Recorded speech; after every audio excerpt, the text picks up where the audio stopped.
केंद्रीय मंत्रिमंडळाचं खाते वाटप जाहीर झालेलं आहे। नितीन गडकरींना रस्ते वाहतूक मंत्रालय देण्यात आलेलं आहे, तर अमित शहा यांना गृहमंत्री पद मिळालेलं आहे। राजनाथ सिंह यांना संरक्षण मंत्री म्हणून कायम ठेवण्यात आलेलं आहे। महत्त्वाची बातमी आता आपण पाहतोय, खाते वाटप समोर आलेलं आहे। नितीन गडकरी पुन्हा एकदा रस्ते वाहतूक मंत्री असणार आहेत। अमित शहांकडे गृह मंत्रालय कायम ठेवण्यात आलेलं आहे। एनडीए सरकारचं खाते वाटप जाहीर झालेलं आहे। राजनाथ सिंह संरक्षण मंत्री कायम राहिलेले आहेत। एस जयशंकर यांच्याकडे परराष्ट्र मंत्रालयच असणार आहे। अश्विनी वैष्णव यांना रेल्वे मंत्री, तर नितीन गडकरी यांना रस्ते वाहतूक मंत्री म्हणून कायम ठेवण्यात आलेलं आहे। रौनक कुकडे मध्ये सहकारी आपल्या सोबत आहेत। रौनक, आता एनडीएचं खाते वाटप सुद्धा समोर आलेलं आहे। कोणाकोणाला कोणकोणती खाती मिळतात? मुख्यतः तृप्ती, आपण जर बघितलं तर ज्या पद्धतीचं खाते वाटप जाहीर झालेलं आहे, हे स्पष्ट करताय की पंतप्रधान मोदींनी निवडणुकीच्या आधी ज्या पद्धतीनं पुढचे 100 दिवस संदर्भातली जी प्लॅनिंग केली होती त्याचा कुठे ना कुठेतरी परिणाम दिसतोय। त्यांना बिलकुल आपल्या मंत्रालयाला बिलकुल डिस्टर्ब करायचं नाहीये। एखादा नवीन मंत्री जर दिला एखाद्या खात्याला, तर त्याला सुरुवातीपासून सगळं समजून घेण्यामध्ये 100 दिवस जातात आणि जास्तीत जास्त काम कमी वेळात करायचं आहे। त्याच्यामुळे आपण जर बघितलं तर जे महत्वाची खाती आहेत, म्हणजे राजनाथ सिंग याच्या आधीच्या सरकारमध्ये देखील संरक्षण मंत्री होते, त्यांच्याचकडे परत एकदा या खात्याची जबाबदारी देण्यात आलेली आहे।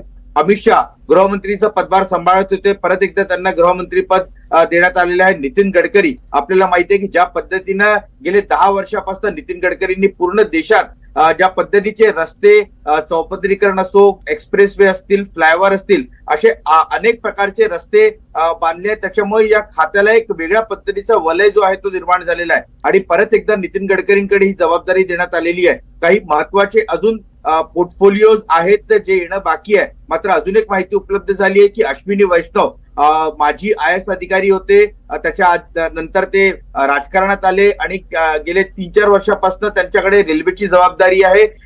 वंदे भारत असो, बुलेट ट्रेन संदर्भातला सगळा प्रेझेंटेशन असो, अशा अनेक महत्वाच्या विषयांमध्ये त्यांची एक महत्वाची भूमिका जी आहे ती रेल्वे मंत्री म्हणून राहिलेली आहे। त्यामुळे परत एकदा त्यांच्याचकडे रेल्वे मंत्रालयाची जबाबदारी देण्यात आली आहे। तर पियुष गोयलला कुठलं खातं मिळालंय याकडे सर्वांचं लक्ष लागलं आणि मुख्यतः जर आपण बघितलं की जे नवीन राज्यमंत्री बनलेले आहेत त्यांच्याकडे कुठले खाते देण्यात येतील याकडे सर्वांचं लक्ष आहे। मात्र आतापर्यंत जी माहिती उपलब्ध झाली आहे, महत्वाचे जे 4-5 नाव आहेत त्यांच्या संदर्भातली माहिती उपलब्ध झाली आहे आणि आता सगळ्यांचं लक्ष आहे की फायनान्स मिनिस्टर परत एकदा निर्मला सीतारामन होतील की कुठल्या नवीन व्यक्तीला याची जबाबदारी देण्यात येते।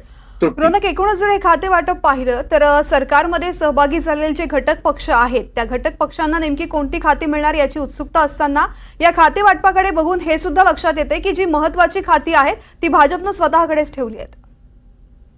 निश्चितपणे तृप्ती, आपण असं म्हणू शकतो, कारण शपथविधीच्या आधीपर्यंत आपल्याला माहिती आहे की ज्या पद्धतीनं नितीश कुमारांची पार्टी JDU असेल किंवा चंद्रबाबू नायडूंची जी पार्टी आहे TDP, त्यांच्या वतीनं रेल्वे, इन्फ्रास्ट्रक्चर अशा स्वरूपाचे जे खाते आहेत ते मागण्याचं त्यांचा प्लॅन होता आणि मुख्यतः त्यांनी तशा पद्धतीची मागणी देखील JP नड्डा आणि अमित शहाची जी बैठक एनडीएच्या नेत्यांसोबत झाली होती त्यामध्ये देखील ही मागणी केली होती। मात्र या संपूर्ण मंत्रिमंडळामध्ये पंतप्रधान मोदींची चालते आहे एकंदरीत दिसून येतं। ज्या पद्धतीनं स्टेट मॅन्डेट असताना मागचे 10 वर्ष त्यांनी ज्या पद्धतीनं काम केलंय त्याच पद्धतीचं काम पुढचे 5 वर्षही जरी बीजेपीला स्वतःचं बहुमत नसेल तरी अशाच पद्धतीने काम होईल। एकंदरीत अशा पद्धतीचा मेसेज पंतप्रधान मोदी देताना पाहायला मिळतात आणि आपल्याला माहितीये की हा विशेष अधिकार असतो पंतप्रधानांचा की ते आपल्या मंत्र्यांना कुठली खाती देतात, त्याच्यामुळे त्याचा वापर करून या पोर्टफोलिओचं वाटप सध्या